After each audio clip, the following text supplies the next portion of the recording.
দেখতে পারলা না। এরে বান্দা, চোখ থাকার পর যে ব্যক্তি আলো খুঁজে পায় না, চোখ না থাকাই তার জন্য ভালো।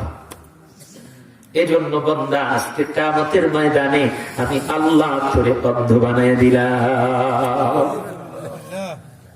এখন আমরা কি অন্ধ হতে চাই না আলোকিত মানুষ হতে চাই? কোরআনে কারীমের সূরাতুল ইব্রাহিম আমাদেরকে বারবার ডেকে বলে, দুনিয়ার মানুষ শুনে রাখো, কোরআন নাজিল হয়েছে মসজিদের তাকিয়ায় ফেলে রাখার জন্য নয়। কোরআন নাজিল হয়েছে শুধুমাত্র তোমার সন্তান অসুস্থ হবে, ইমাম সাহেব সূরা নাস ফালাক পড়ে তোমাকে ঝাড়বে এই জন্য নয়। বরং কোরআন তো এই জন্য নাজিল হয়েছে, কিতাবুন আনসালনাহু ইলাইকা লিতুখরিজান নাসা মিনাজ যুলুমাতি ইলান নূর। চিৎকার করে বলুন আল্লাহু আকবার।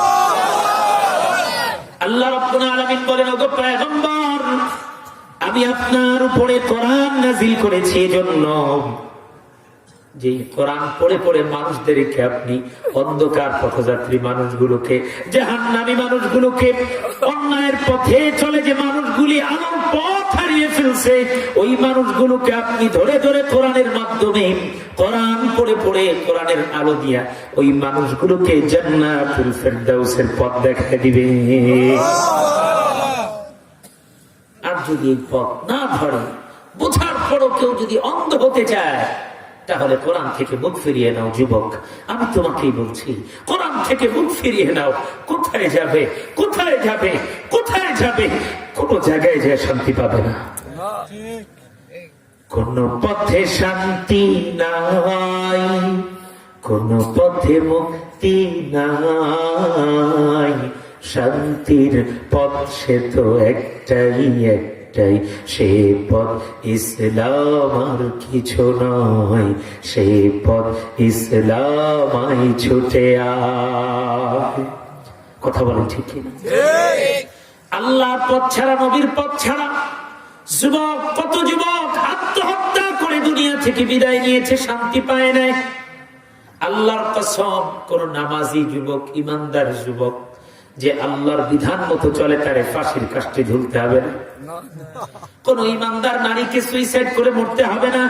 মৃত্যুর সময় যুবক আল্লাহ জান্নাত দেখায় দিবে, তুই তো তোর জান্নাতের বাড়ি দেখতে দেখতে কবরে চলে যাবি। একজন ইমানদার মহিলার ইন্তেকালের সময় আল্লাহ জান্নাত সামনে ধরবে, বান্দা জান্নাত দেখতে দেখতে জান্নাতে চলে যাবে। মৃত্যুটা এত আসানের সঙ্গে হবে। আল্লাহর পয়গম্বর উদাহরণ দিচ্ছেন, আটার খামিরার মধ্যে যদি একটা চুল পরে বের করা কঠিন না সহজ? জোরে বলতে হবে, বের করা কঠিন না সহজ? বড় সহজ। আটার খামিরা সাদা, চুলটা কালো, দেখতেও কষ্ট হয় না, তুলতেও কষ্ট হয় না। আল্লাহর পয়গম্বর বলেন, ইমানদারের মৃত্যুটা আল্লাহ রাব্বুল আলামিন এর চেয়ে বেশি সহজে করে দিবে। আমরা কি চাই এইভাবে মরতে? আলোকিত মানুষ হতে চাই?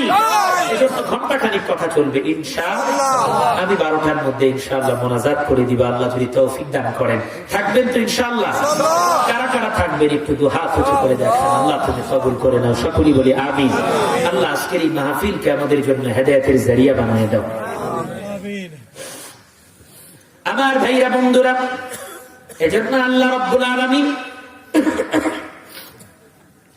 কোরআনে কারীমে 114টা সূরার ভিতর থেকে সূরাতুত তাওবা 9 নম্বর সূরা 128 নম্বর আয়াতের মধ্যে আল্লাহ রাব্বুল আলামিন আলোর পথ পাওয়ার জন্য, জান্নাতি মানুষ হওয়ার জন্য আল্লাহ পাক একজন মানুষকে আমাদের জন্য চিরবন্ধু, চির আপন, যিনি দুনিয়াতেও আপন ছিলেন, যিনি আমাদের জন্য আখিরাতেও আপন হবেন, এমনকি জান্নাতের দরজা পর্যন্ত যেই মানুষটা আমাদের হাত ছাড়বেন না, সেই মানুষটাকে অনুসরণ করার কথা বলছেন। সুবহানাল্লাহ।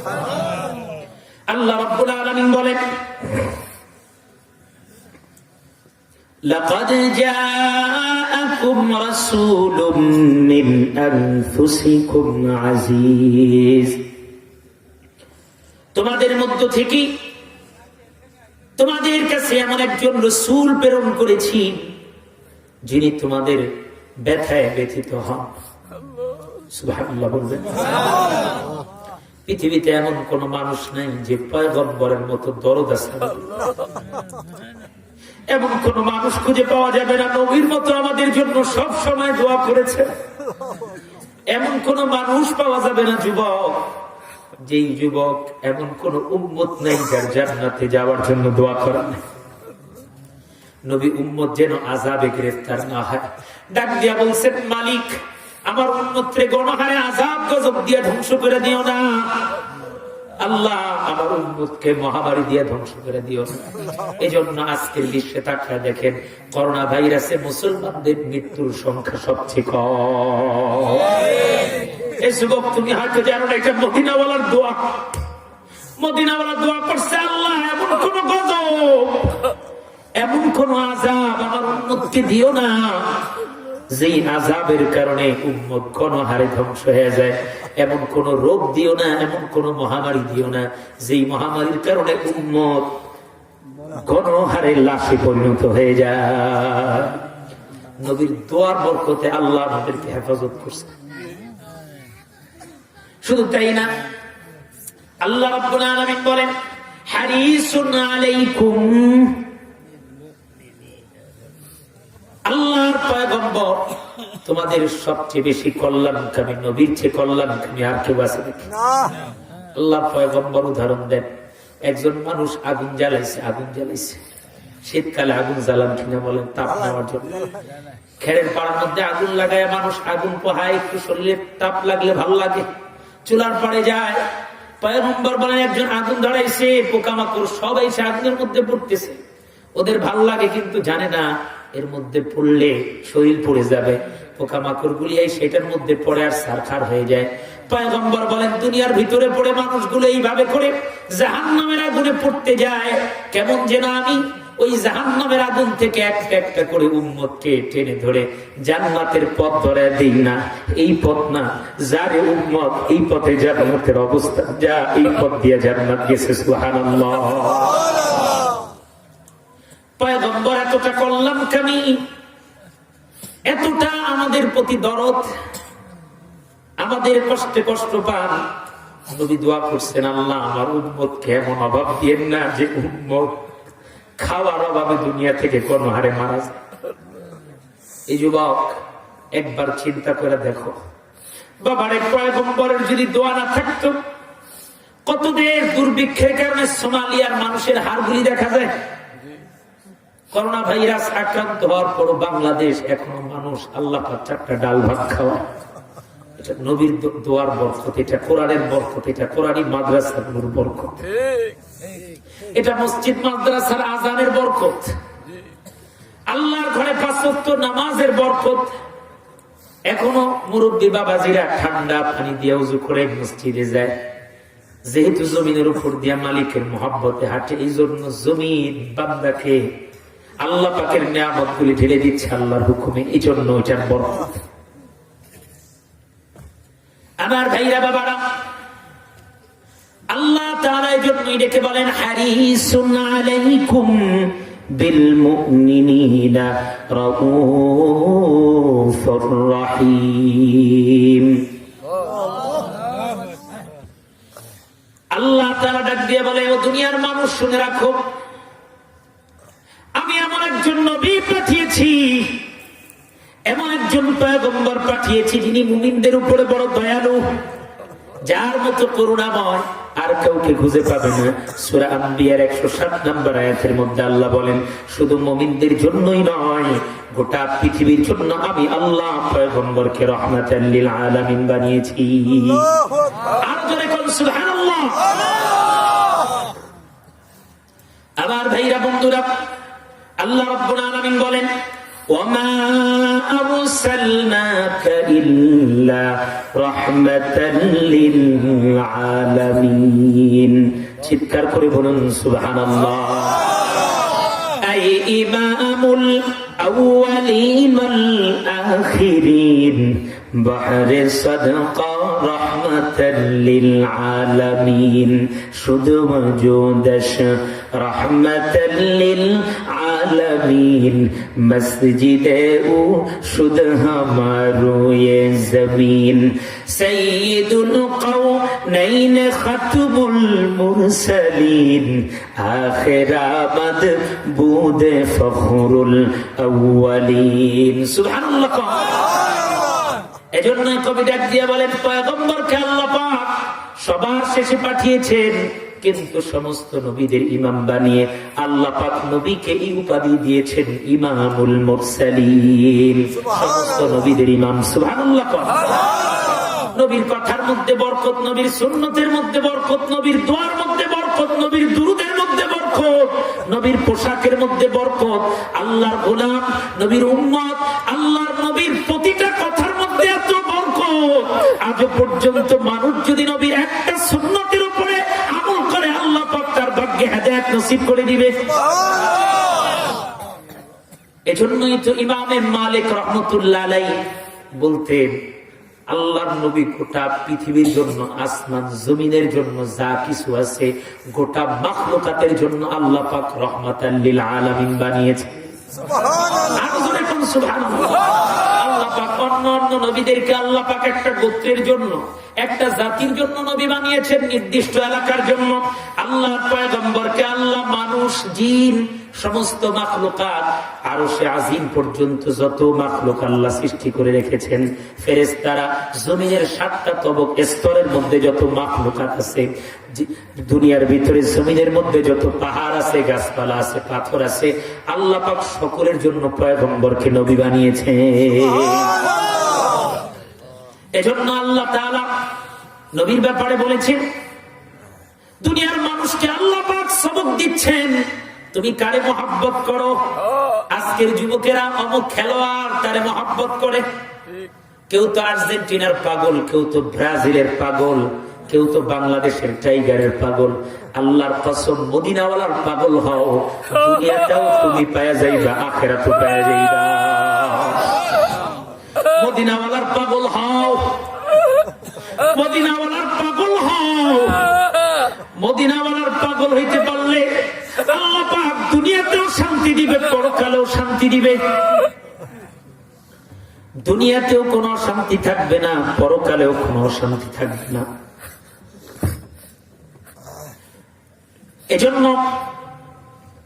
আল্লাহর পয়গম্বরের প্রতিটা সুন্নতের মধ্যে আল্লাহ বরকত রেখেছেন, প্রতিটা কথার মধ্যে বরকত রেখেছেন। কত ইহুদি খ্রিস্টান কোরআনের ভুল ধরতে যে কত ইহুদি খ্রিস্টান মুসলমান হয়ে গেছে। সুবহানাল্লাহ। আল্লাহর নবীর সুন্নত নিয়ে গবেষণা করতে যে এই তো কিছুদিন আগে আমেরিকার একজন বড় দার্শনিক মুসলমান হয়ে গেছে।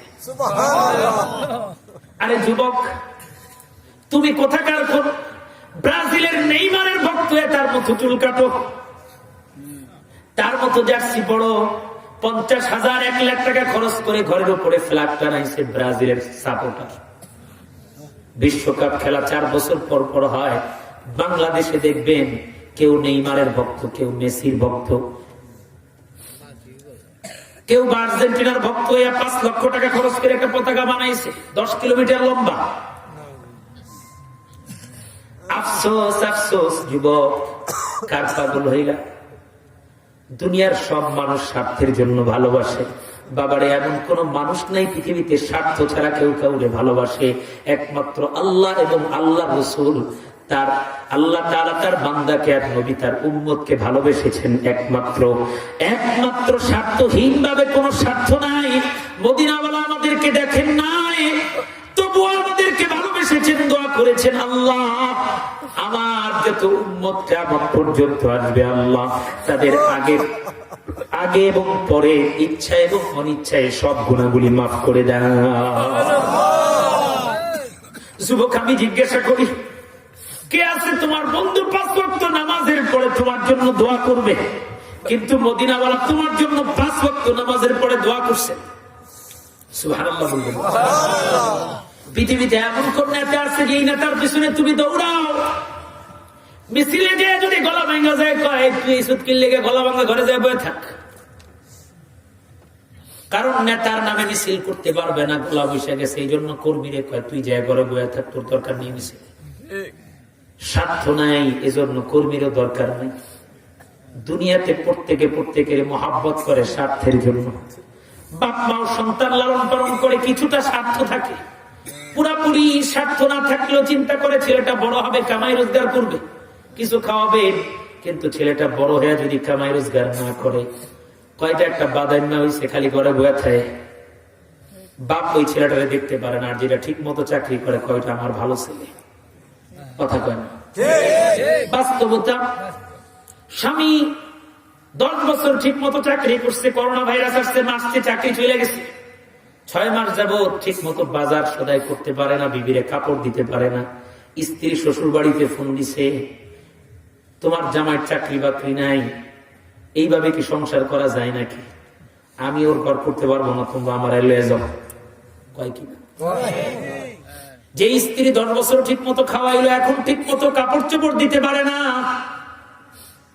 ওই স্ত্রী এখন স্বামীরে চিনে না, স্বামীর বিরুদ্ধে বাপ মার কাছে অভিযোগ দেয়, পাড়া প্রতিবেশীর কাছে কয়, সবাই চাকরি পাইলো, আমার জামাইরা আজ পর্যন্ত চাকরি পাইলো না, কেমনে থাকবে এই সংসারে? স্বামীর হঠাৎ রোগ হয়ে গেছে, স্বামী মারা গেছে, স্ত্রী যুবতী, বান্ধবীর একটা বয়স তো অল্প, এখনো বিয়ের বয়স আছে, স্বামীর চিন্তা করে কি জীবনটা নষ্ট করবি নাকি? যে স্বামীর লগে 10 বছর ঘর করলো, ক্যান্সার হয়ে স্বামী মারা গেল, সব অতীতটারে কবর দিয়ে নতুন করে বিবাহ করছে, কারণ তাকে বাঁচতে হবে। ইসলাম নিষেধ করে নাই, বোঝার জন্য বলতেছি, স্বার্থ আছে, এটা না জায়েজ না, কারণ এটাই তো নিয়ম। তুলার বোঝাও কেউ এমনিতে বহন করতে চায় না, এটাই দুনিয়ার নিয়ম। তুলাটা বইতে হইলো একটা বিল দিতে হয়, বোঝার জন্য বলতেছি। কিন্তু আল্লাহর নবীর সাথে এমন কোন স্বার্থের সম্পর্ক নেই, আছে নাকি? টাকা দিবেন, বাপ খুশি মা খুশি, টাকা দিতে পারবেন না, বাপ খুশি না, মাও খুশি না, স্ত্রীও খুশি না, সন্তান কষ্ট করে লালন পালন করছে, চাকরি নাই, ছেলে মেয়ে কয় বাপের চাকরি নাই, এর মতো বাপ না থাকা ভালো, ছেলেটা মরে যায় না, খেলে কয় না অনেক সময়। বাপ যদি নেশাখোর হয়, ঠিক মতো কামাই রোজগার করে না, ছেলে মেয়ে কয় বাপ নেশাখোর, কামাই রোজগার করে খালি জন্মই দিছে, ও আমার কোনোদিন ঠিক মতো খাওয়ায় না, ওরে বাপ ডাকি নেই জন্ম। ঠিক মতো যদি বাবা কামাই রোজগার করতো, তাইলে এই কথা বলতো না, স্বার্থ নাই, বাবা তারে টাকা দিতে পারে না, এই জন্য বাপ ভালো না।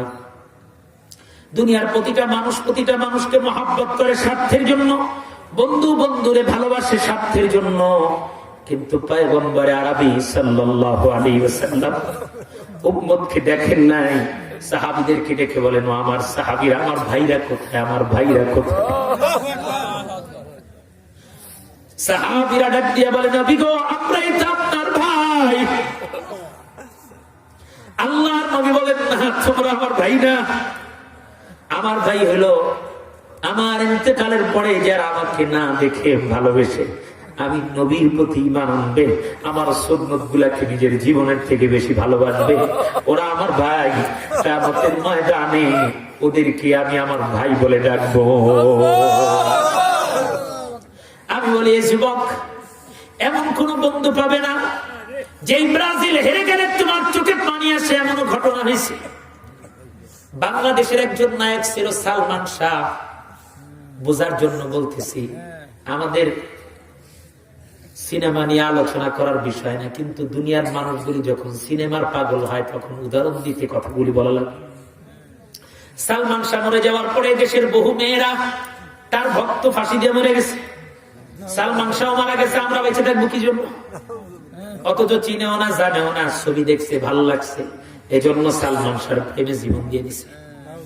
অথচ সালমান শাহ তোমার জন্য কয়দিন কাঁদছে, কিয়ামতের ময়দানে কোন সালমান শাহর খবর থাকবে না, কথা বলেন ঠিক কিনা? কিয়ামতের ময়দানে যদি কাউকে পাও, তাইলে দেখবা পয়গম্বর আরবি সিজদায় পড়ে কাঁদতেছেন, রব্বি হাবলি ইয়া উম্মতি ইয়া উম্মতি। পয়গম্বর সেদিন সিজদায় পড়ে কাঁদবেন, সবাই বলবে ইয়া নাফসি ইয়া নাফসি। সেদিন কেউ কারো পরিচয় দিবে না, সেদিন বাপ সন্তানকে চিনবে না, মা ছেলেকে চিনবে না, ছেলে মাকে চিনবে না, ওস্তাদ ছাত্রকে চিনবে না, কোন ইমাম মুসল্লিকে চিনবে না। দুনিয়ার কোন বন্ধু বন্ধুকে চিনবে না, দুনিয়ার সব সম্পর্ক মানুষ ভুলে যাবে, শুধু চিন্তা করবে হায়রে আজকে কিয়ামতের ময়দানে আমার কি উপায় হবে। কিন্তু একজন মানুষ নিজের চিন্তা দুনিয়াতেও করেন নাই, পয়গম্বর আরবি দুনিয়াতেও নিজের চিন্তা করেন নাই। আমি বলি যুবক ভাইরা, প্রিয় মা বোনেরা, নবী কেমন মহব্বত করেছেন। হযরতে আম্মা জান আয়েশা বলেন, এমন কোন রাত্রি নাই ঘুম ভাঙার পরে দেখতাম নবী তাহাজ্জুদ পড়ে হাত দুইটা উপরে তুলে বলতেন, আল্লাহ আমার উম্মত জাহান্নামে যায়, আল্লাহ আমার উম্মত বোঝে না, আমার উম্মতকে মাফ করে দাও, আল্লাহ আমার উম্মতকে মাফ করে দাও, আল্লাহ আমার উম্মতকে মাফ করে দাও। হযরতে আম্মা জান আয়েশা বলেন, পাগল পাড়া হয়ে গেছেন নবী। কখনো বলতেন, নবী গো আপনার জিন্দেগিতে তো কোনো গুনাহ নাই, আপনি এইভাবে করে আল্লাহর ইবাদত কেন করেন? রাত্রিবেলা সব মানুষগুলি আরাম করে, আপনি কি জন্য এত কষ্ট করে যায় নামাজে দাঁড়ায় থাকেন? আম্মা জান আয়েশা থেকে বর্ণিত হয়েছে, নবী নামাজের মধ্যে তাহাজ্জুদে দাঁড়ায় থাকতে থাকতে দুইটা পায়ে সব সময় পানি জমে থাকতো। মানুষ যখন দাঁড়ায় থাকে দীর্ঘ সময় পায়ের মধ্যে পানি আসে, যে মুরব্বী বাবাজিরা বুঝবে। যদি দীর্ঘ সময় আপনি হাঁটেন, দীর্ঘ সময় দাঁড়ায় থাকেন, দেখবেন পায়ে পানি আসছে। আল্লাহর নবী নামাজে দাঁড়ায় থাকার কারণে পায়ের মধ্যে পানি এসে যেত। হযরতে আম্মা জান আয়েশা বলেন, সব সময় দেখতাম পাগুলি ফোলা, ডাক দিয়া বলতাম, নবী গো পাগুলি ভাবে পানি আসছে কেন? নবী বলে, ও আয়েশা, এগুলি নামাজের চিহ্ন, মালিকের সামনে দাঁড়ায় থাকতে থাকতে পাগুলি ফেলেছে। আম্মা জান আয়েশা বলেন, এত কষ্ট করে আপনি কেন আল্লাহর ইবাদত করেন? আপনার জিন্দেগিতে তো কোনো গুনাহ নেই, কোন নবীর জিন্দেগিতে কোনো গুনাহ নাই। যুবক, তুমি তো আশাবাদী মুসলমান, তুমি জান্নাতে যাইবা, এই জন্য নামাজ পড়ো না। নবীর মতো নিষ্পাপ মানুষ দৈনিক 70 বার তওবা করতেন। নবীর জীবনে তো কোনো গুনাহ ছিল না, অথচ সেই মানুষটা দৈনিক 70 বারের উপরে ইস্তেগফার করতেন, বলতেন, আল্লাহ আমাকে মাফ করে দাও। এই যুবক, নবীর মতো নিষ্পাপ মানুষ যদি 70 বার তওবা করে দৈনিক, তোমার আমার তো 70,000 বার তওবা করা উচিত। কারণ নবীর জিন্দেগিতে কোনো গুনাহ নাই, আর আমাদের জিন্দেগিতে কোনো গুনার শেষ নাই। পায়ে পায়ে গুনাহ করি, চোখ দিয়া কত গুনাহ করছি, হাত দিয়া কত গুনাহ করছি, জবান দিয়া কত গুনাহ করছি, পা দিয়া কত গুনাহ করছি। যুবক, নিজের প্রশ্ন করো, অ্যান্ড্রয়েড মোবাইল ফোনটা হাতে, জীবনে এই ফোন দিয়া কত গুনাহ করছি। নিজের প্রশ্ন অন্তরে করলে অন্তরই বলে দিবে কবে কখন কত গুনাহ করেছি, অথচ মালিক জমিনের মধ্যে ডাবায় দেন নাই। আল্লাহ পাকের দয়া বান্দার উপরে এত বেশি, এত বেশি, এত বেশি। তাফসীর ইবনে কাসিরের মধ্যে লেখে, আল্লাহ রাব্বুল আলামিন বান্দাকে, প্রতিটা বান্দাকে 20 জন ফেরেশতা দিয়া পাহারা দেয়। কয়জন সিকিউরিটি গার্ডের বেতন দিবা, কয়জন সিকিউরিটি গার্ডের বেতন দিবা? এই যুবক, তুমি মালিককে চিনো না। প্রিয় মা বোনেরা, নামাজের সময় হয় না। পর্দার কথা বললে অনেকের কষ্ট হয়ে যায়। কেন ইসলাম পর্দা করার কথা বললো? আমার চেহারা সুন্দর, আমি সুন্দরী, নিজের সুন্দর চেহারা দেখাবো, আল্লাহ কেন পর্দার বিধান দিলেন? অথচ আল্লাহ তো দামি বানানোর জন্যই পর্দার বিধান দিয়েছেন। আল্লাহ তো জান্নাতে যাওয়ার জন্যই বান্দারে গোলাম বানানোর জন্য নামাজ দিয়েছেন। বান্দা গোলামি করবে আর আল্লাহ রহমতের চাদর বিছাইয়া দিবেন। বান্দা সিজদায় পড়ে আল্লাহ কয়, গুনার বোঝা বান্দার কাঁধের মধ্যে রাখিস না, ও ফেরেশতারা গুনার বোঝাটা তোদের কাঁধের মধ্যে দে। বান্দা নামাজ শেষ করে সালাম ফিরানোর পরে ফেরেশতা ডাক দিয়া বলে, আল্লাহ গোহাইল বাড়ি অমুক যুবক নামাজ শেষ করছে, গুনার বোঝাটাকে আবার কাঁধে দিয়ে দিব। অমুক মুরব্বী নামাজ শেষ করছে, অমুক মা বোন নামাজ শেষ করছে, আল্লাহ গুনার বোঝাটা আবার কি কাঁধে উঠাই দিব? আল্লাহ কয় না, যেই বান্দা আমার সামনে মাথা নত করতে করতে, যেই বান্দা আমার নিয়ামতের শুকরিয়া আদায় করতে করতে এত নিচে মাথা নিল, সিজদায় পড়ে আমাকে বলল সুবহানা রাব্বিয়াল আ'লা, সুবহানা রাব্বিয়াল আ'লা, ও ফেরেশতারা আমার গুণগান, আমার প্রশংসা করলো, আমি আল্লাহ খুশি হয়ে ওই গুনাহগুলি মাফ করে দিলাম। ওয়াসাটা চিরতরের জন্য আমি আল্লাহ কাদের থেকে সরাইয়া এর কাপটাকে গুনাহ মুক্ত করে দিলাম। সুবহানাল্লাহ, সুবহানাল্লাহ। আমার ভাইরা বন্ধুরা, এজন্য পয়গম্বরে আরবি কেমন মহব্বত করতেন, কেমন মহব্বত করতেন। আম্মা জান আয়েশা বলেন, গভীর রজনীতে আমার পাশে আল্লাহর নবী জামা খুলে শুয়েছেন। হঠাৎ করে দেখি হাত দিয়া পয়গম্বর বিছানাতে নেই। আমার মনে হলো আল্লাহর নবী হয়তো বা অন্য স্ত্রীদের ঘরে গেছে। স্বামী যদি 2 বিয়ে করে, একাধিক স্ত্রী থাকে, সাধারণত কোন জায়গায় গেলেই ওই স্ত্রীর সন্দেহ করে মনে হয় অমুক স্ত্রীর ঘরে গেছে, এটাই স্বাভাবিক। আম্মা জান আয়েশা বলেন, আমি এই ধারণা করে নবীরে খোঁজার জন্য সব দিবিদের ঘরে গেলাম, কোথাও নবীরে খুঁজে পাইলাম না।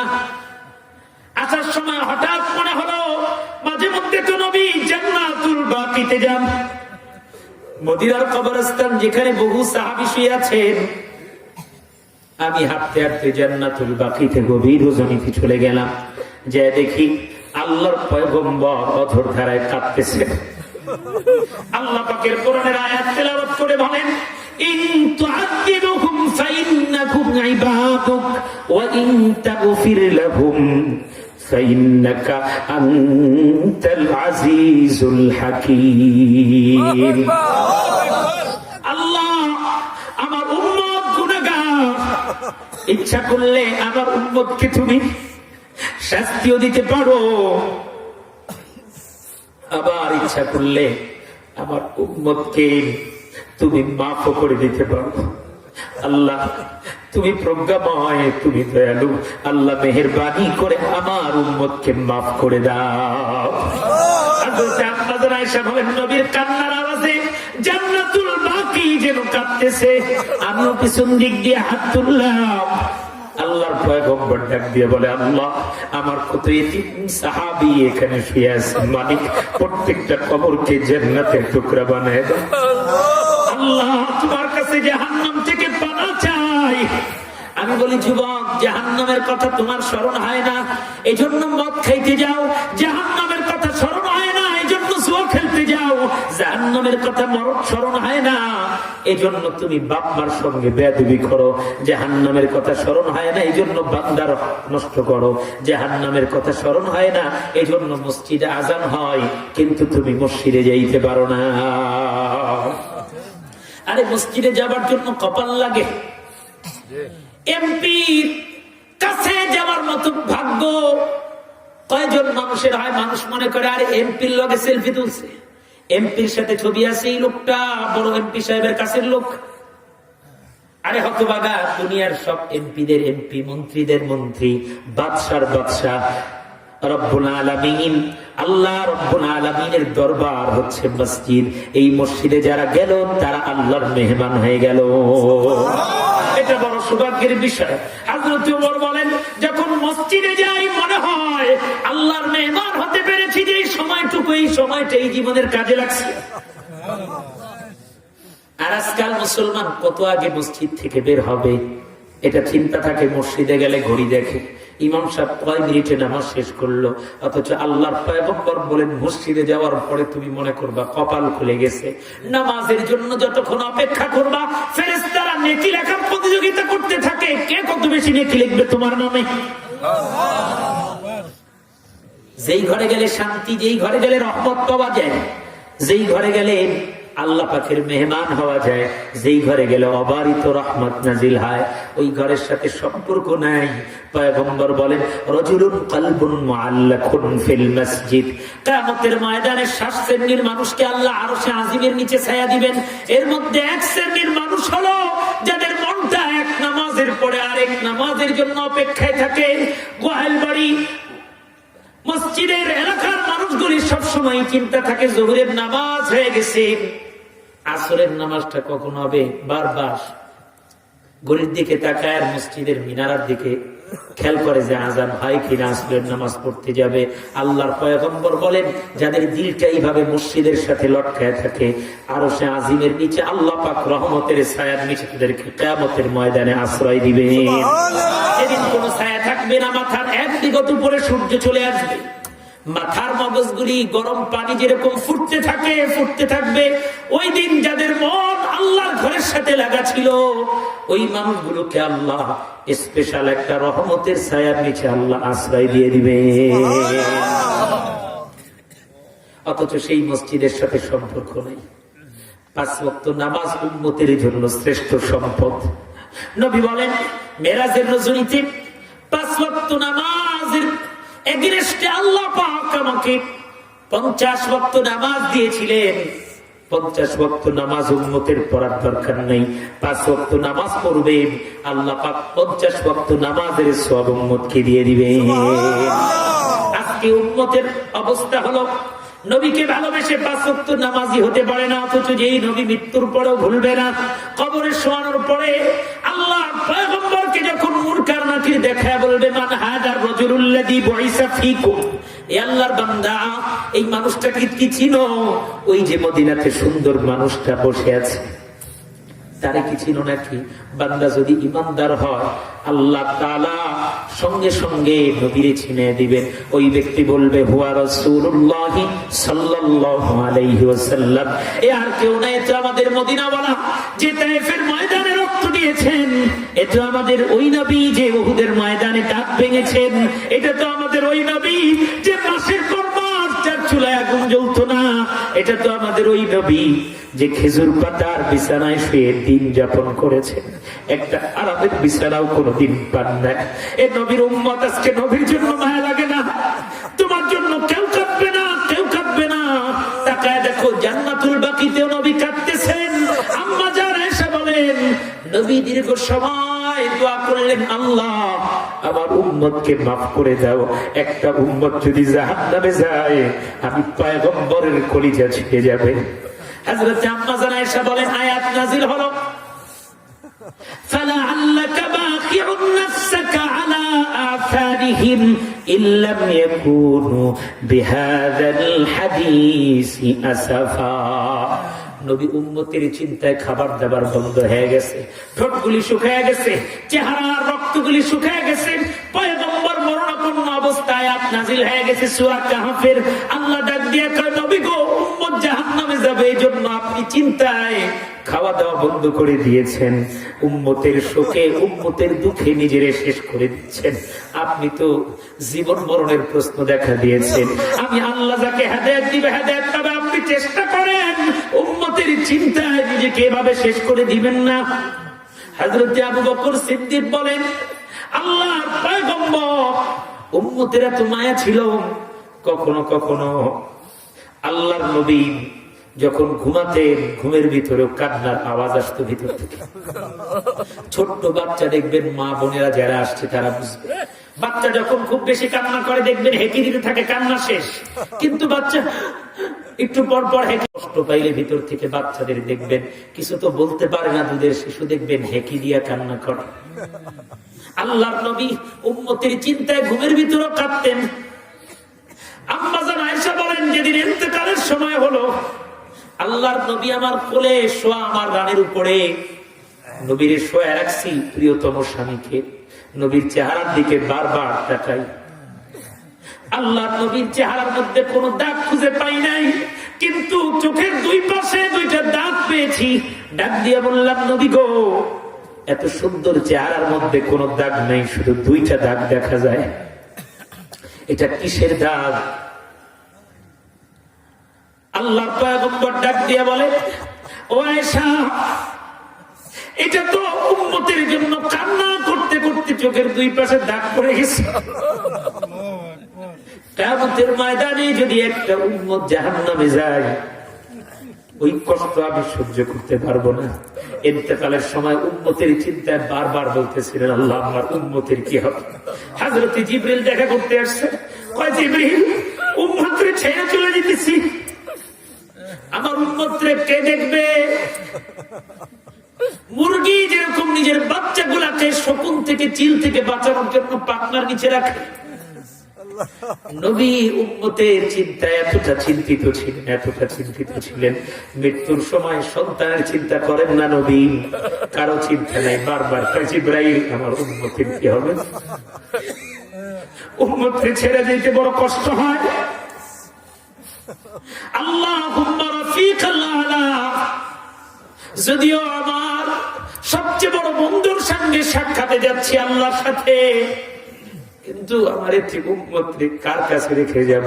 হযরত জিবরিলকে আল্লাহ জানাইলেন, ওগো জিবরাইল, পয়গম্বরকে জানায় দাও আমি আল্লাহ নবীর উম্মতের জিম্মাদার হয়ে গেলাম। আমি বলি, যুবক তুমি কার জন্য কাঁদো? স্ত্রীর জন্য, সন্তানের জন্য। তুমি তো মুমিন হতে পারবে না যদি এগুলো সবার থেকে যদি নবীরে ভালোবাসতে না পারো। বুখারী শরীফের 15 নম্বর হাদিস, হযরত আনাস ইবনে মালিক বলেন, আল্লাহর নবী বলেছেন, লা ইউমিনু আহাদুকুম হাত্তা আকুনা হাব্বা ইলাইহি বিওয়ালিদিহি ওয়া ওয়ালাদিহি ওয়ান নাসি আজমাইন। চিৎকার করে বলুন সুবহানাল্লাহ। আল্লাহর পয়গম্বর বলেন, ততক্ষণ পর্যন্ত ঈমানদার হতে পারবে না যতক্ষণ না তুমি তোমার পিতামাতা, তোমার সন্তানাদি, তোমার স্ত্রী পরিজন, তোমার জীবনের থেকেও সমস্ত মানুষের থেকে যতক্ষণ নবীরে বেশি ভালোবাসতে না পারবে ততক্ষণ মুমিন হতে পারবে না। কেননা আল্লাহর নবীর অবদান আমাদের উপরে সবচেয়ে বেশি। আল্লাহর নবীর মাধ্যমে হেদায়েত পেয়েছি। নবীর 23 বছরের কষ্টের কোরআন আল্লাহ নবীর নাজিল করেছেন। যখন কোরআন নাজিল হইতো, নবী বলেন, কতটা ওজন এই কোরআনের ছিল তুমি তো বুঝবা না। নবী উটের উপরে বসে থাকতেন, উট দাঁড়ায় থাকতে পারতো না, উট বসে যেত কোরআনের ওজনে। সুবহানাল্লাহ বলবেন। উট বসে যেত, উট দাঁড়ায় থাকতে পারতো না। আল্লাহর পয়গম্বর বলেন, এই ওহীর এত ওজন, একটা আয়াতের ওজন সহ্য করার মতো ক্ষমতা জমিনের নাই যদি আল্লাহ না দিতেন। এজন্য আল্লাহ পাক, লাউ আনজালনা হাযাল কুরআন আলা জাবালিন লারাইতাহু খাশিআম মুতাসাদ্দিআম মিন খাশিয়াতিল্লাহ।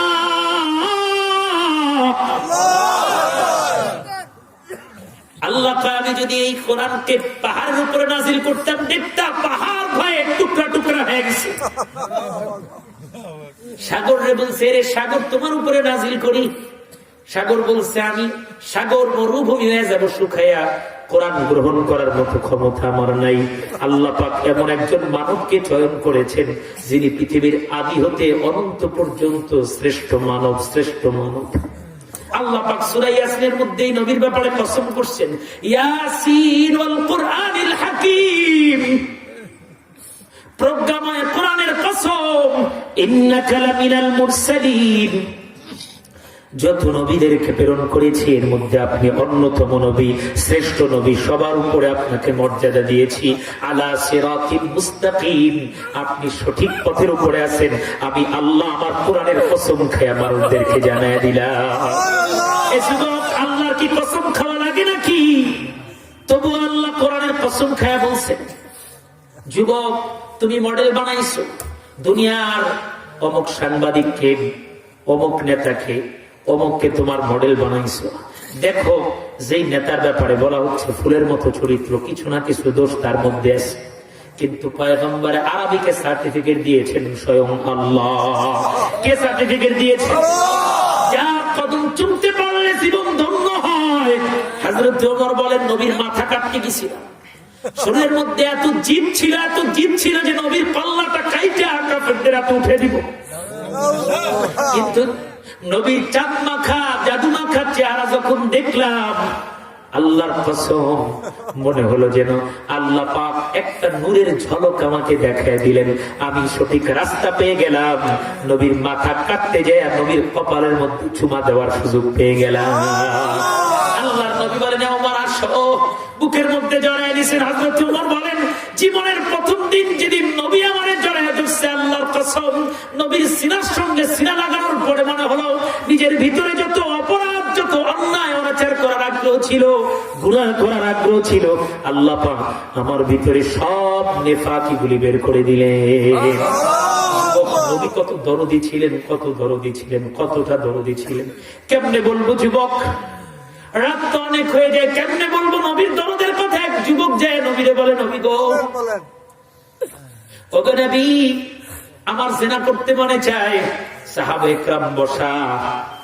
একজন যুবক যায় যদি ইমাম সাহেবের জুমার দিন সমস্ত মুসল্লির সামনে যদি কয়, হুজুর আমি অমুক মেয়ের সঙ্গে জিনা করবো, আমার অনুমতি দেন, এর কি বেয়াদব বলবেন না আদব বলা বলবেন?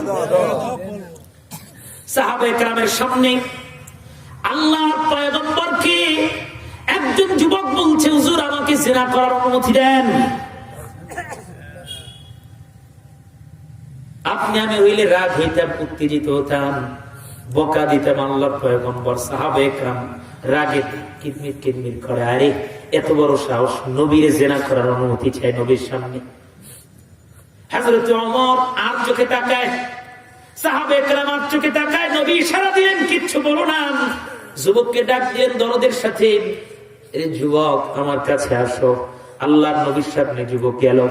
আল্লাহর নবী যুবককে সামনে ডাক দিয়া যুবকের বুকের ভিতরে হাত বোলান, একবার পিঠের মধ্যে হাত বোলান, ডাক দিয়া বলে, যুবক খুব ভালো কথা, তুমি জিনা করবা, কয়েকটা প্রশ্ন তোমাকে করতে চাই, যদি প্রশ্নের উত্তর বলি যদি দিতে পারো জিনা করবা, কোনো দোষ নাই, আর যদি উত্তর দিতে না পারো তাহলে জিনা করার অনুমতি দেওয়া হবে না।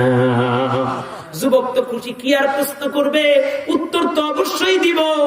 আল্লাহর নবী বললেন, ধরো তুমি যেই মেয়ের সঙ্গে জিনা করবে নিশ্চয়ই সে কারো বোন, না হয়তো কারো মেয়ে, না হয়তো কারো ভাস্তি, কারো ভাগ্নি, অথবা কারো মা, যেটাই ধরো। এখন তোমারে প্রশ্ন করি, যদি কেউ তোমার বোনের সাথে জিনা করে তুমি তারে কি করবা? মাথা কাইটা উড়ে ফেলবো। যদি তোমার মায়ের সঙ্গে কেউ জিনা করে, আমি তোরে না মেরে এক কদম সামনে যাব না। যদি তোমার বোনের সাথে কেউ এরকম করে, তোমার মেয়ের সঙ্গে এরকম করে, যুবক প্রতিটা পয়েন্টে যখন চিন্তা করতেছিল এগুলো আমার রক্তের, তখন ডাক দিয়ে বলে, নবী রক্ত থাকতে আমার কোন বোন, আমার কোন মেয়ে আমার মায়ের সঙ্গে কেউ আচরণ করবে, এটা বরদাস্ত করবো না। নবী কয়, তাহলে অন্য কেউ এটা কি করে সহ্য করবে? আল্লাহর নবী দরদের সাথে যুবকের বুকের ভিতরে হাত দিয়া আল্লাহর নবী ওই যুবকের জন্য আল্লাহর নবী দোয়া করলেন, আল্লাহ যুবকের অন্তরটারে পবিত্র করে দাও। সুবহানাল্লাহ বলুন। এটাই হচ্ছে দরদি উম্মত। এর উপরে নবীর দরদটা কেমন ছিল। নবীর আঘাত নাই, যুবকের যুক্তি দিয়া বুঝাইলেন, পিঠের মধ্যে হাত বুলাইলেন। আল্লাহর নবী বললেন, জিনা করে যখন জিনা করে তার তখন ঈমান থাকে না। যুবক তুমি ঈমানদার, তোমার দাম বেশি। যখন কোন মানুষ চুরি করে তখন তার ঈমান থাকে না। আল্লাহর পয়গম্বর বললেন, তুমি কেন আল্লাহ পাকের অপ্রিয় হবে? যুবক তোমার জন্য জান্নাত অপেক্ষা করতেছে। তুমি যদি তোমার চরিত্রকে হেফাজত করতে পারো, আমি নবী জানায় দিলাম, যেই যুবক তার যৌবন কালটাকে আল্লাহ রাস্তায় ব্যয় করবে, আল্লাহ রাব্বুল আলামিন তার জন্য জান্নাতে যা চাইবে তাই ব্যবস্থা করে দিবে। আল্লাহ নবী বলেন, শাবুন নাশারা বিইবাদাতিল্লাহ, যেই যুবক তার যৌবন কাল আল্লাহ রাস্তায় ব্যয় করছে, ব্যয় করবে, আল্লাহর পয়গম্বর বলেন ওই যুবককে আল্লাহ পাক আরশে আজিমের 7 শ্রেণীর মধ্যে এদেরকেও আল্লাহ রহমতের সামিয়ারার নিচে আশ্রয় দিয়ে দিবে। আল্লাহর নবী দোয়া করলেন যুবকের বুকের ভিতরে হাত দিয়ে, আল্লাহ আমার এই যুবক উম্মতের অন্তরের মধ্যে যত গুনাহ করার খায়েশ আছে আল্লাহ তার ভিতর থেকে বের করে দাও, আল্লাহ তার অন্তরটা পবিত্র করে দাও। ওই যুবক বলেন, আল্লাহর নবী দোয়া করার পরে, নবীর ইন্তেকালের পরে জিনা থেকে ঘৃণিত কোনো বস্তু আমার ভিতরে আর ছিল না। এরপরে কোনোদিন আর জিনা করতে মনে চায় নাই, বরং কোন গুনাহ করতে গেলেই গুনার প্রতি এমন ঘৃণা তৈরি হয়েছিল যে আল্লাহর নবী যে আমার সিনার উপরে হাত রেখে দোয়া করেছিলেন, ওই দোয়ার বরকতে গুনাহ করার আগ্রহী আর কোনোদিন আমার ভিতরে জন্মায় না। নবী এরকম দরদের ছিলেন। আল্লাহর পয়গম্বর যুবকদেরকে বড় বেশি ভালোবাসতেন, বলতেন এরা হচ্ছে আহলুল জান্নাহ, জান্নাতের আহল। প্রতিটা যুবকের সেজদা আল্লাহর কাছে বড় দামি। আজকের এই পুষ্পকলি যুব সমাজকে বলতে চাই, যুবক ভাইরা, যখন এই মাহফিলটার আয়োজন করে প্রতিটা কদম যখন দাঁড়ে দাঁড়িয়ে ঘুরেছেন, যখন এই মাহফিলটার জন্য স্বপ্ন দেখেছেন, সবাই যখন মিটিং করেছেন, কথা বলেছেন, প্রতিটা আমল তখন ইবাদত ছিল। আল্লাহ পাক খুশি হয়ে গেছে। আল্লাহ দেখছে এই যুবকরা তো বসে বসে সিগারেট খেতে পারতো, এই যুবকরা গান বাজনার অনুষ্ঠান করে মজা নিতে পারতো, মেয়েরা নাচাইতে পারতো, অনেক কিছু করতে পারতো। আল্লাহ দেখছে যুবক গুলি আমারে ভালোবেসে মাহফিল ইন্তজাম করলো। আল্লাহ রাব্বুল আলামিনের আসমান পর্যন্ত খুশি হয়ে গেছে। আরে এমন সন্তান যে মায়েরা জন্ম দিছে এরাও তো ধন্য মা। আল্লাহ পয়গম্বর বলেন নেককার সন্তান এটাও সম্পদ। যে নেককার সন্তান দুনিয়াতে রেখে গেল ওই পিতামাতা বড় ভাগ্যবান। মৃত্যুর পরে আল্লাহ ওই সন্তানদেরকে পিতা মাতা সহ জান্নাত দিয়ে দিবে। আর যদি মা বোনদেরকে বলতে চাই, মাগো, আজকের বাবাদেরকে বলতে চাই, বাবারে, সন্তান যদি বেনামাজি হয়, সুদখোর হয়, জিনাখোর হয়, সন্তান যদি নেশাখোর হয়, অপরাধী হয়, গুনাহ করে, ওই সন্তান পিতামাতাকে কিয়ামতের ময়দানে আটকায় দিবে। নবী বলেন জাহান্নামে যখন সন্তানদেরকে দেওয়া হবে, সন্তান ডাক দিয়ে বলবে, আল্লাহ আমার পিতামাতা কোথায়? যেই পিতামাতা কোনোদিন আমাকে ফজরের নামাজে ডাকে নেয়, আমি ঘুমাইতাম আর পিতামাতা কম্বল আরো টাইনে দিত। আছেন এরকম বাপ মা? আরেকটু জোরে বলে আওয়াজ দিয়ে কর। সকালবেলা ছেলে অফিস করবে, ফজরের আযান দিছে, এমন মা আছে আমাদের সমাজে, দরদ দিয়া সন্তানকে জাহান্নামে নেওয়ার চেষ্টা করে। ছেলেটা সকালবেলা অফিসে যাইব, আওয়াজ করেন না, মা আরো কম্বলটাই না দেয় আযান দিলে ফজর। কি অফিস করাইতেছেন মা গো? সন্তানটারে তো জাহান্নামের আগুনের জন্য তৈরি করতেছে। অথচ আল্লাহর নবী বলেন যে সন্তান নামাজি ইমানদার বাবার ইন্তেকালের পরে নেক আমল করবে আর হাত তুলে দোয়া করবে, রব্বির হামহুমা কামা রব্বায়ানি সগীরা। যে সন্তান এই দোয়া করবে, আল্লাহ পাক ওই সন্তান হাত তোলার আগে আগে, চোখের পানি নাকের ডগায় আসার আগে আগে আল্লাহ বলবেন, এরে বান্দা, তোর পিতামাতার জীবনের সব গুনাহগুলি আমি আল্লাহ মাফ করে দিলাম। সন্তানের দোয়াটা পিতামাতার জন্য এত বেশি কাজে লাগে। কিন্তু সন্তান যদি নামাজি না হয়, ইমানদার না হয়, সন্তান দোয়া করবে না। এমন অনেক কবর আছে 20 বছর বাবার মাটি দিয়েছে, কিন্তু সন্তান একদিন বাবার কবরের পাশে দাঁড়ায় সূরা ফাতিহা ইখলাস পড়ার সময় হয় নাই। আছে না নাই? মাত্র 10টা মিনিট যে সূরা ফাতিহা ইখলাস পড়বে, সূরা ইয়াসিন বাবার কবরের পাশে দাঁড়ায় পড়বেন, এতটুকু যোগ্যতা নাই। কেমন সন্তান রেখে গেলাম, যে সন্তান তোমার মৃত্যুর পরে দোয়া করারও যোগ্যতা রাখে না। আফসোস। এজন্য নবী দরদ নিয়া বারবার বলতেন, আমার উম্মতের জবানে থাকবে কোরআন। মদিনা শহরে সব সময় এমন মনে হতো, মদিনার রাস্তায় রাত্রিবেলা হাঁটলে মনে হতো যেন মদিনার পুরা শহরটা রাত্রিবেলা কোরআনের শহর হয়ে যেত। প্রতিটা ঘর থেকে তেলাওয়াতের আওয়াজ আসতো। আল্লাহর পয়গম্বর বলেন, কোরআন শোনার জন্য অনেক সময় মদিনাতে ফেরেশতারাও নেমে আসতো। সুবহানাল্লাহ। আমি বলি যুবক, আজকে মুখে মুখে গান, যুবকদের জামানার মধ্যে কোরআন শরীফের তেলাওয়াত নাই। অথচ এক সময় মদিনায় কোরআন শরীফের তেলাওয়াতের প্রতিযোগিতা হতো, কে কত বেশি কোরআন শরীফ সুন্দর করতে পারেন। নবীর একজন সাহাবী হযরত উবাই ইবনে কাব রাদিয়াল্লাহু তাআলা আনহু বড় সুন্দর কোরআন শরীফ পড়তে পারতেন। একবার নবী এসে বলে, হে উবাই ইবনে কাব, তেলাওয়াত করো, তোমার তেলাওয়াত শুনতে মনে চায়। হযরত উবাই ইবনে কাব যুবক মানুষ ছিলেন, ডাক দিয়ে বলেন, নবী গো, এটা কি আল্লাহর নির্দেশ? আল্লাহর নবী কয়, হ্যাঁ আল্লাহর নির্দেশ। উবাই ইবনে কাব যুবক মানুষ, মন ভরে না, তিনি জানতে চান আল্লাহ কি উবাই ইবনে কাবের নাম নিয়েছেন কিনা। ডাক দিয়ে বলে, নবী তো আমার নাম নিয়ে কি আল্লাহ বলছে? আরে যুবক, আজকে অমুক নেতা আমার নাম নিলে খুশি লাগে, অমুকে আমারে চিনলে খুশি লাগে, কিন্তু যুবক, আল্লাহ যদি আমারে না চিনে, দুনিয়ার সব মানুষ চিনলে কোনো লাভ আছে? দুনিয়ার সব কিছু পেয়ে গেলাম, কিন্তু আল্লাহকে পাই নাই, কোনো লাভ নেই, কেউ চিনা লাগবে না। যদি আল্লাহ মৃত্যুর পরে ডাক দিয়া বলে, ইয়া আব্দি, আমার বান্দা, আমি আল্লাহ তোরে চিনি, আয়, আর কোন চিন্তা আছে? আল্লাহর নবী যদি বলেন, এরে উম্মত, তুই আমার উম্মত, আয়, দুনিয়ার মানুষ কেউ চিনা লাগবে না। কিয়ামতের ময়দানে আল্লাহর জান্নাত ওয়াজিব হয়ে যাবে। হযরত উবাই ইবনে কাব বলেন, ওগো পয়গম্বর, আল্লাহকে আমার নাম নিয়েছেন।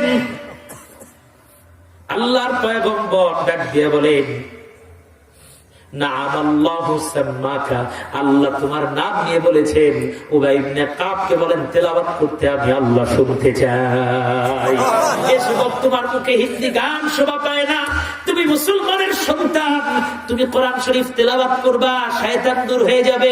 তুমি কোরআন শরীফ তেলাওয়াত করবা, আসমান থেকে রহমত নাজিল হবে। তুমি কোরআন শরীফ তেলাওয়াত করবা যুবক, তোমার অফিসের মধ্যে তুমি তেলাওয়াত করবা, তোমার ক্লাবের মধ্যে তুমি হাঁটতে চলতে আল্লাহর কোরআন পড়বা, রহমতের ফেরেশতারা তোমার পায়ের নিচে সম্মানী ডানাগুলি বিছায় দিবে, তোমার উপরে ঝরঝর করে বৃষ্টির রহমতগুলি আল্লাহ নাজিল করে দিবে। আমার ভাইরা বন্ধুরা, এজন্য একটা সময় তো এরকম ছিল, মদিনার শহরটা একটা জীবিত শহর ছিল। আজকে আমাদের শহরটা মৃত শহর। হাজার ঘর খুঁজেও একটা ঘরে কোরআন শরীফ রাত্রিবেলা তেলাওয়াত হয় খুঁজে পাওয়া বড় দুষ্কর। কিন্তু আল্লাহর পয়গম্বর বলছেন, যেই ঘরের ভিতরে কোরআন শরীফের তেলাওয়াত হবে ওই ঘরের মধ্যে বরকত আসবে। যুবক রিজিকের অভাব সূরা ওয়াকিয়া তেলাওয়াত করেন। হযরত আবু যর গিফারী রাদিয়াল্লাহু তাআলা আনহুকে উম্মতের দরদি নবী বলছেন, আবু যর রে, যেই ঘরে কোরআন শরীফের সূরা ওয়াকিয়া তেলাওয়াত হয় ওই ঘরের ভিতরে কোনোদিন রিজিকের অভাব হবে না।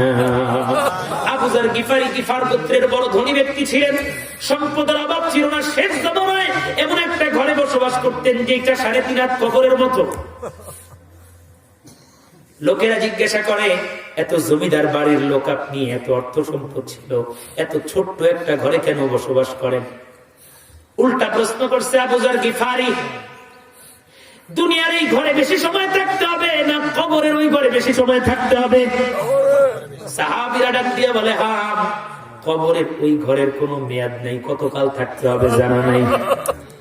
ডানে মাটি বামে মাটি, নিচে মাটির বিছানা, উপরেতে দিবে মাটি, কেউ তো খবর নিবে না। যেতে হবে খালি হাতে, যেতে হবে খালি হাতে, সঙ্গে কিছুই যাবে না। 3.5 হাত জায়গা পাবি, পাবি না রে বিছানা। 3.5 হাত জায়গা পাবি, পাবি না রে বিছানা। আজকে তুমি যাদের লাগি শুধুই পাগল পাড়া, যেতে হবে একা একা, কেউ যাবে না তারা। ছাড়তে হবে মায়ার বন্ধন, ছাড়তে হবে মায়ার বন্ধন, সাদেরি বা লাখানা। 3.5 হাত জায়গা পাবি, পাবি না রে বিছানা। হযরত আবু যর গিফারী ডাক দিয়া বলেন, দুনিয়ার এই 70 বছর হায়াতে জিন্দেগিতে বড় ঘরে থেকে কি লাভ যদি মৃত্যুর পরের ঘরটা 3.5 হাত ঘর হয়? এই জন্য দুনিয়াতেই 3.5 হাত ঘরে থেকে যদি জান্নাত কামাই করে মরতে পারি, ওই 3.5 হাত ঘর আর 3.5 হাত থাকবে না। সর্বশেষ যেই জান্নাতীকে আল্লাহ জান্নাত দিবেন, এই দুনিয়ার 10 দুনিয়া পরিমাণ একটা জান্নাতের মালিক বানায় দিবে। সর্বশেষ সবচেয়ে শেষে যেই ব্যক্তি জান্নাতে যাবে তার এই দুনিয়ার 10টা সমপরিমাণ দিবে। অনেক কথা কথায় আসবে, এত জায়গা কোথায়? এমন অনেক গ্রহ আসমানের মধ্যে আছে যার মধ্যে এরকম পৃথিবী রাখলে একটা সরিষা দানার মতো মনে হবে। এত বড় বড় গ্রহ আছে যার ভিতরে লক্ষ লক্ষ সূর্য রাখলে খুঁজা পাওয়া যাবে না, এগুলো হারায় যাবে। আল্লাহ কত জায়গা রাখছেন? 10 দুনিয়া পরিমাণ একটা জান্নাত। সর্বশেষ জান্নাতি কি দিবেন? হযরত আবু যর গিফারী সারাটা জীবনে ঈমান আনার পরে ছোট্ট ঘরে বসবাস করতেন। ইন্তেকালের আগে সাহাবীরা বলে, কিছুই রেখে গেলেন না সন্তানের জন্য। আপনার সন্তানরা কি নিয়ে বাঁচবে, কি খাবে, কি পড়বে? হযরত আবু যর গিফারী বলেন, আল্লাহর নবীর মুখে শুনেছি, যেই বাপ মাতার পিতা সন্তানাদিকে সূরা ওয়াকিয়া শিখায়া যাবে, ওই সন্তান কোনদিন না খেয়ে থাকবে না। আমার সন্তানদেরকে আমি সূরা ওয়াকিয়া দিয়ে গেছি, এটা তেলাওয়াত করবেন, আল্লাহ পাক তাদের রিজিকের ব্যবস্থা আসমান থেকে করে দিবেন। আমার ভাইরা 12টা বেজে গেছে, আমি আর লম্বা করবো না, মোনাজাত করে দিবে ইনশাআল্লাহ। এজন্য আমরা মূল যে জিনিসটা বুঝলাম সেটা হলো আল্লাহর নবী আমাদেরকে সবচেয়ে বেশি ভালোবেসেছেন। ওই নবীকে ভালোবাসা ইমানের দাবি, নচেত আমরা মুমিন হতে, নবীকে ভালোবেসে 5 ওয়াক্ত নামাজ ইমানের পথে চলি, মা বোনরা যদি পর্দায় থাকি, আল্লাহর ভয় যদি করি, নবীকে ভালোবাসতে নবী শাফায়াত করবেন, নচেত কিয়ামতের ময়দানে নবী আমাদেরকে চিনবেন না। নবীর মহব্বত করলে নবীর সাথী হওয়া যাবে। এজন্য আল্লাহর নবীকে ভালোবেসে 5 ওয়াক্ত নামাজ ইনশাআল্লাহ পড়বো তো সবাই ইনশাআল্লাহ। প্রতি বছর যুবকরা এই তাফসীরুল কোরআন মাহফিল করুক, আমরা সবাই চাই তো ইনশাআল্লাহ। কারা কারা সহযোগিতা করবো প্রতি বছর একটু হাত তুলে দেখা। আল্লাহ তুমি কবুল করে নাও, মঞ্জুর করে নাও। এজন্য সময় সংক্ষেপের কারণে যেহেতু শিডিউলটা ঠিক মতো করা যায় না, রাত্র হয়ে গেছে, এই জন্য আজকে এ পর্যন্তই। জবান মোতাবেক আমরা ইনশাআল্লাহ মোনাজাত করে দিই। ফজরটা যদি পড়তে পারি ইনশাআল্লাহ এটাই হবে আমাদের মাহফিলের সফলতা। সবাই ফজরের নামাজ পড়বো তো ইনশাআল্লাহ। আমরা প্রাণ ভরে পুষ্পকলি যুব সমাজ গোহাইল বাড়ির প্রতিটা যুবকের জন্য, প্রতিটা কবরবাসীর জন্য আল্লাহর কাছে প্রাণ ভরে দোয়া করবো, আল্লাহ আমাদের সকলকে তুমি জান্নাত নসিব করে দিও, আমাদেরকে জান্নাতি মানুষ বানায় দিও। এখানে একটা বড় মাদ্রাসা আছে, আপনাদের পুরা 4টা মহল্লার একটা মসজিদ, গোহাইল বাড়ি জামি মসজিদ। আল্লাহ পাক যেন পুরাতন ঐতিহ্যবাহী কত মুরব্বীদের কবর আছে এই জমিনের মধ্যে, আমরা প্রাণ ভরে দোয়া করবো আল্লাহ পাক যেন প্রতিটা মুরব্বীর কবরকে এই মাহফিলের উসিলা করে, আল্লাহ পাক যেন এই তাফসীরুল কোরআন মাহফিলের উসিলা করে আল্লাহ যেন তাদের কবরগুলোকে জান্নাতুল ফেরদাউস বানায় দেন। আল্লাহ পাক যেন নবীকে মহব্বত করে আমাদেরকে নবীর সাচ্চা আশিকের রাসূল হয়ে প্রতিটা সুন্নতকে বুকে ধারণ করে আমরা যেন মরতে পারি সেই তৌফিক দান করেন। আর নবীকে ভালোবাসা মানে নবীরে গালি দিলে তখন ভিতরে লাগতে হবে, কথা বলেন ঠিক কিনা? প্রতিবাদের কণ্ঠ তখন গর্জে উঠতে হবে ওমরের মতো, কারণ আমরা প্রমাণ করতে চাই আমাদের জীবনের থেকেও বেশি ভালোবাসি কাকে। কারণ যিনি আমাদেরকে ভুলবেন না, কিয়ামতের ময়দানে সবাই ভুলে যাবেন। অনেক লম্বা কথা, সাহাবায়ে কেরাম নবীরে কেমন ভালোবাসতেন, এক একজন তো ফেদা ছিলেন নবীর জন্য, জীবন দেওয়ার জন্য প্রস্তুত। ইনশাআল্লাহ সাহাবায়ে কেরাম নবীকে কেমন ভালোবাসতেন এটা আরেকদিন আপনাদেরকে শোনাবো, আল্লাহ যদি কখনো নিয়ে আসেন। এজন্য